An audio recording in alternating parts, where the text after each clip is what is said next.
Hi, I'm back. Cheryl just left. So, on to my regular type of video. Oh my gosh, this one really jumps around.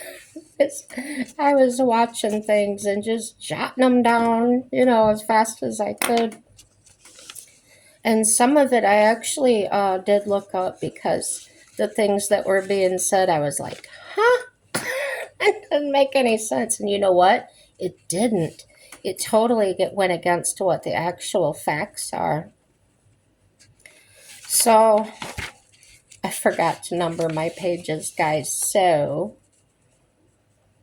here's what I'm going to do. I am going to start with a page that I think may be the first one. Okay. These are really short because they were just excerpts of the videos I was watching. Okay. Actually, I started watching one. I was like, oh no, I'm over it. So, MSNBC on YouTube, the video focuses on questions asked about cuts out of their responses, answers to those questions. And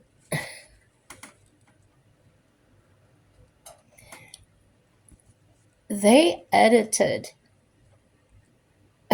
a lot. they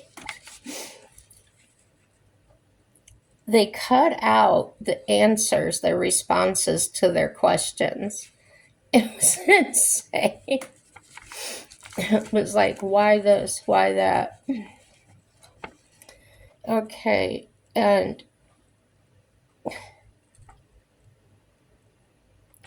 I think the title of it was they were concerned about the constituents, and the constituents confronted the GOP lawmakers.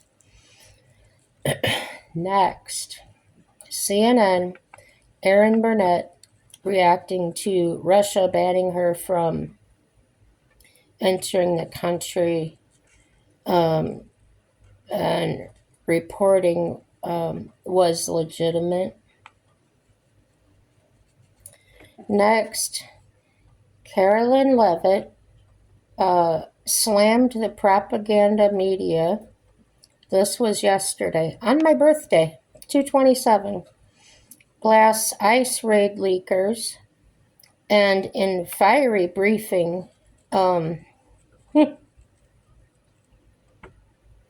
she was telling them, find another job if you can't adhere to President Trump's agenda.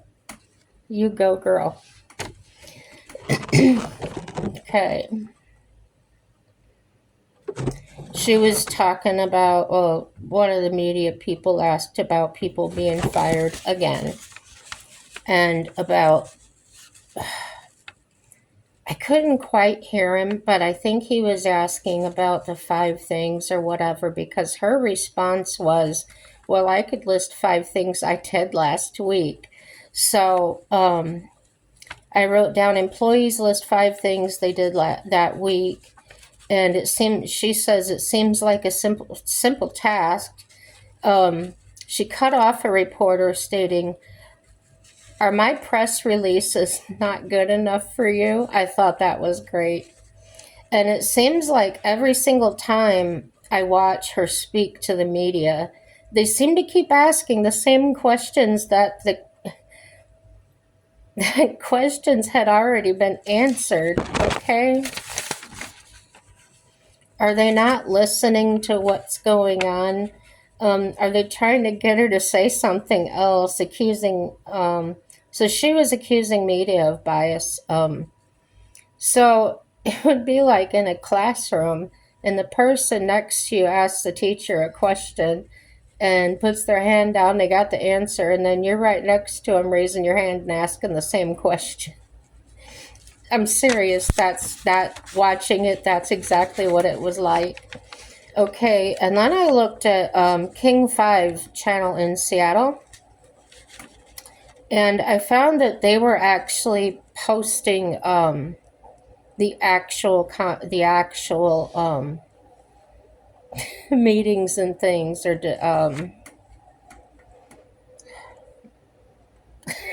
I'm not with it today.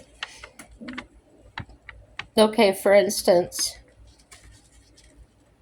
President Trump to host Ukrainian President Zelensky at the White House. And after watching a few videos on this YouTube channel, it really seemed to me like a true reporting source, really a breath of fresh air. They weren't making commentary or telling us how to think about it.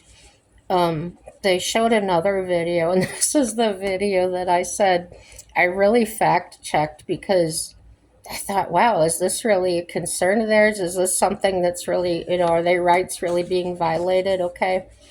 So, A.G. Brown discusses Washington. They got a lawsuit against Trump's gender affirming care order. I'm not laughing at those that need the care. I'm laughing at this man making the speech, okay? So they were showing the speech, and I think it's sick, but yet he is accusing cruelty by our government. Example is all young people. That's all he kept referring to was young people. He did not offer what age group, he just said young people, okay? And he was calling these, quote, values, they're claiming them unconstitutional, threat to young people and doctors. And he says that's according to the Fifth Amendment, health and safety. It's illegal, gross, and disgusting, talking about what Trump's doing, okay? So, I looked up what the Fifth Amendment said because the only thing that popped into my head was, that's the right to remain silent, right? So, I'm not wrong. Here's what it says. Fifth Amendment to the Constitution of the United States protects people from self-incrimination, double jeopardy, and government abuse of power. It also guarantees due process and equal protection under the law. Now, he disclaimed, if I didn't read it in there, he claimed the two constitutional rights of these people that were being violated were the Fifth Amendment and the 10th Amendment, okay? So that's what I looked at. Okay, I said the protection under the law. Okay, rights protected by the Fifth Amendment. Number 1, people cannot be forced to testify against themselves in criminal cases. This is often summarized as the right to remain silent.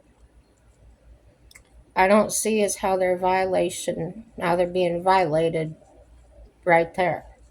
Number 2, double jeopardy. People cannot be prosecuted again for a crime for which they have already been acquitted.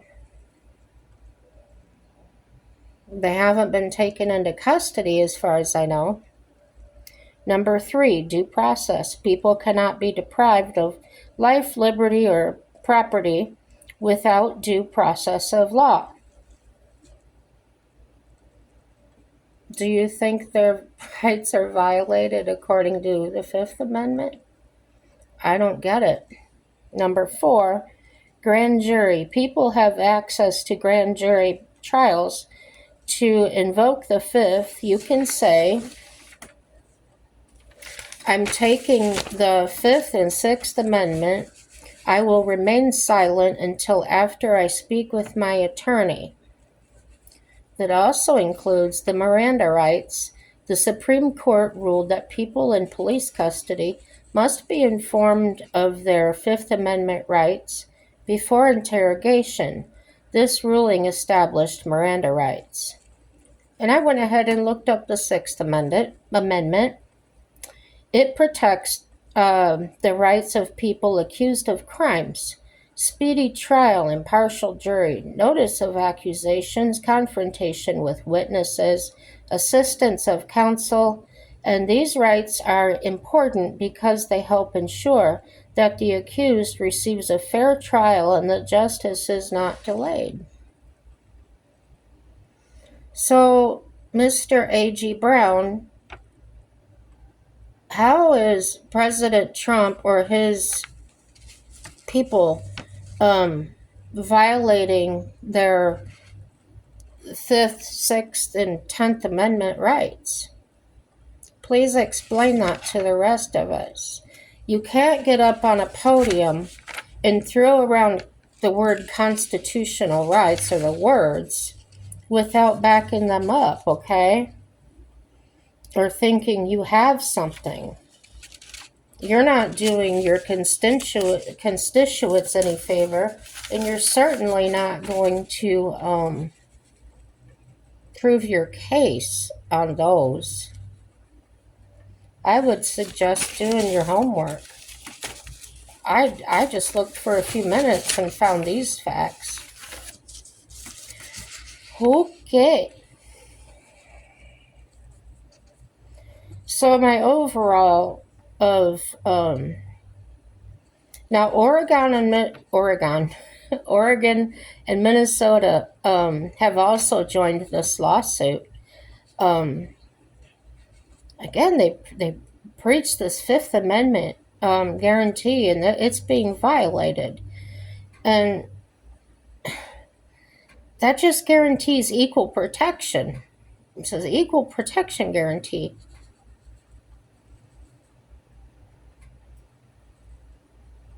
And that has to do with your rights in law enforcement and trials. And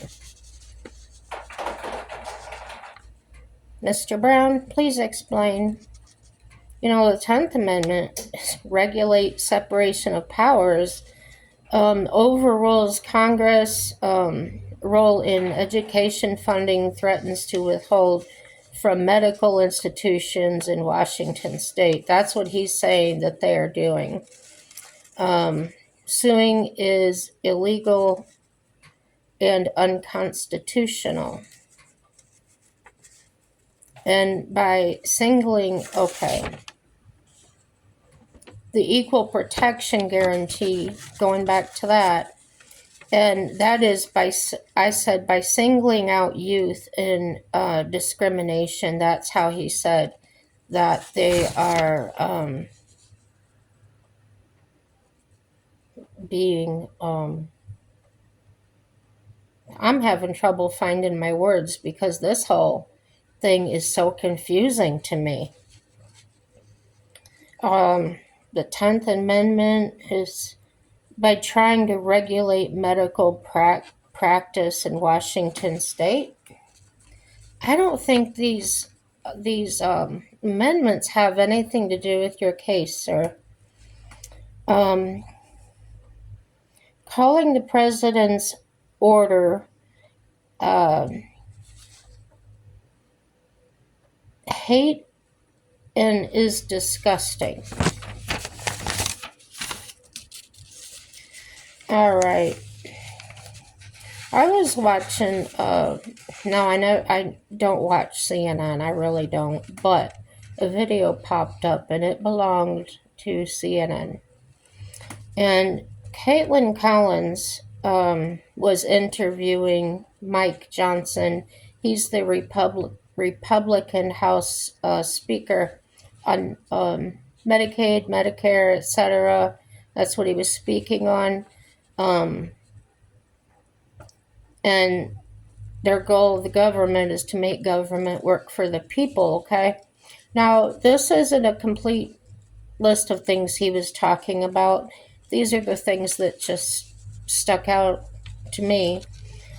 And during some more questioning, because she had asked him about Elon Musk.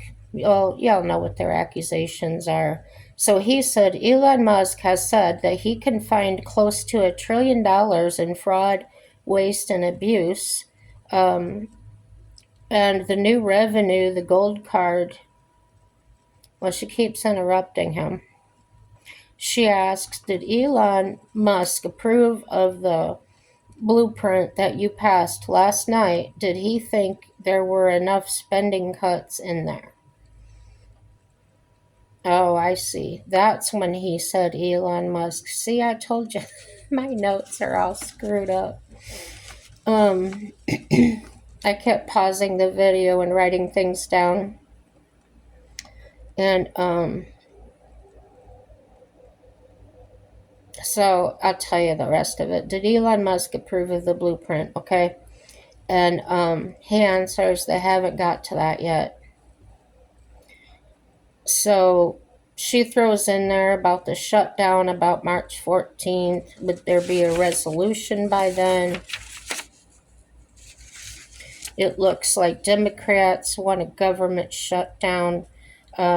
Democrats pushing back, possibly trying to force shutdown, and can't allow that to happen.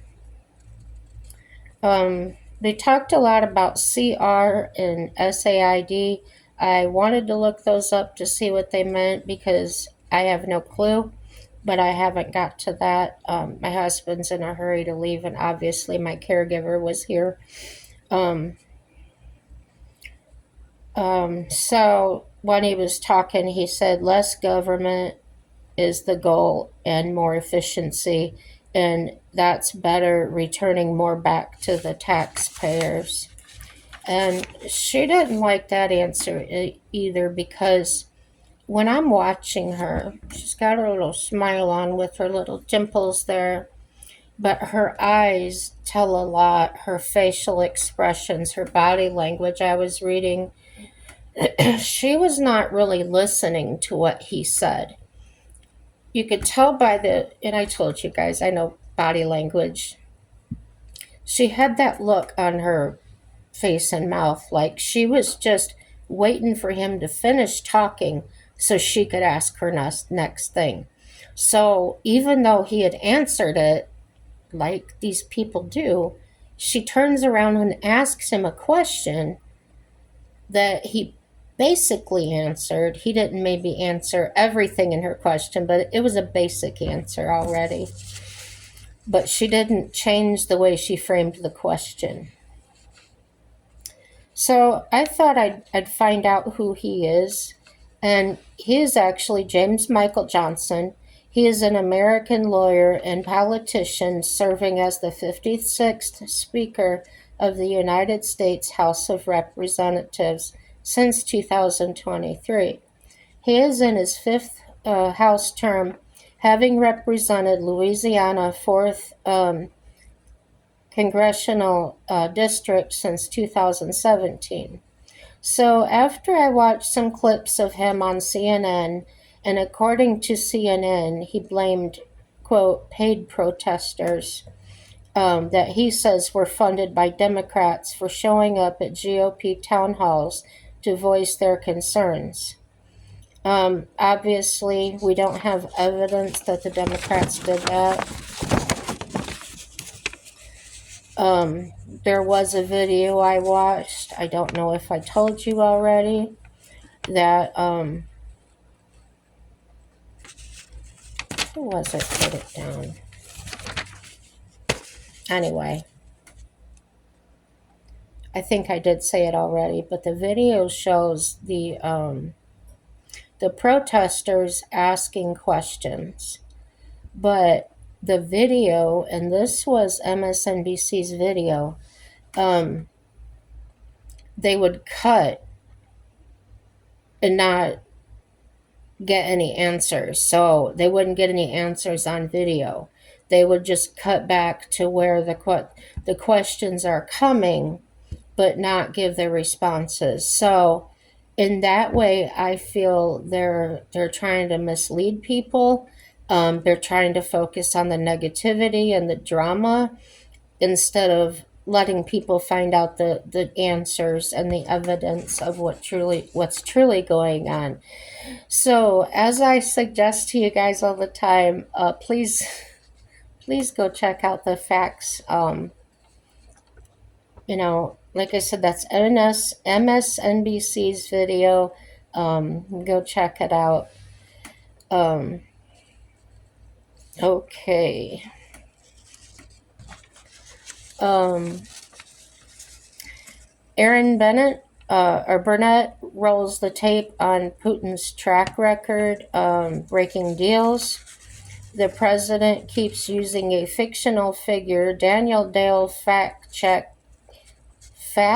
checks Trump's Ukrainian aid claim. Zeleny asks Leavitt if Musk will be present at the White House cabinet meeting. And if you know, you know, if you've been watching the press conferences, Caroline has answered that time and again. So, yeah,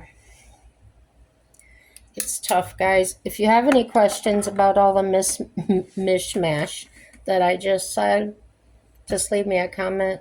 My husband's in a hurry to go to town and he wants me to go with him, so I'm out of here. Subscribe, like, or dislike. Please leave a comment. I enjoy them.